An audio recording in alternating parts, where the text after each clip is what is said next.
malayo man, ngunit malapit sa puso, sa kabila ng mga dagat, kung saan nag-uumpisa ang mga pagkakaibigan.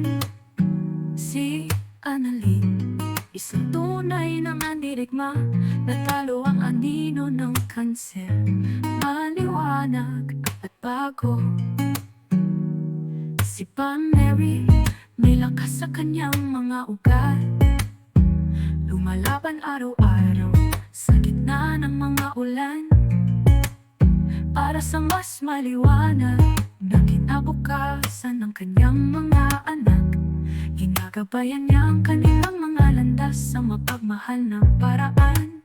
Si Richie, may tahimik na lakas, mahigpit na niyayakap ang kanyang pamilya sa gabi. Sa mundong ito na puro pagkuha, matatag siyang nakatayo, anuman ang pangalan.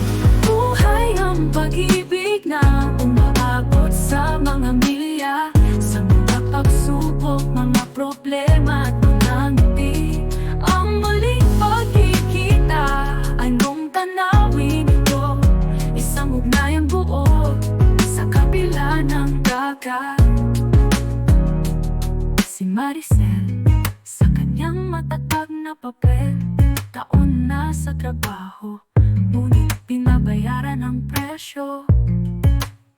Walang sariling anak, sa kagustuhan niya para sa kanyang pamilya, ibinibigay niya ang kanyang tinig. Si Connie, na may malawak na puso, nagtatrabaho buong araw, isinasantabi ang kanyang mga pangarap para sa kanyang pamilya. Ibibigay niya ang lahat, bawat lundag at bawat bagsak. Si Francie, na may mabait na espiritu, mahal ang lahat kahit hindi mabait ang buhay.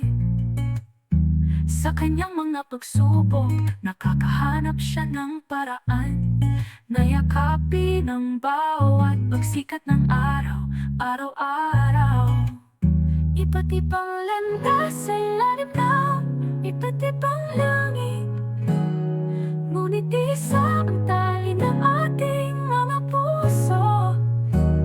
Mula Luzon hanggang Mindanao, sa bawat lugar, lumalago ang ating pagkakaibigan.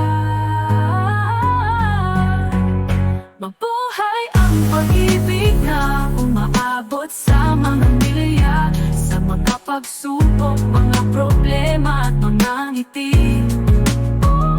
Ang muling pagkikita, anong tanawin ito? Isang ugnayang buo sa kabila ng dagat. Bagamat nagkakilala tayo sa digital na espasyo, nagtagpuan ang ating mga kaluluwa, ang isang pamilya na lugar.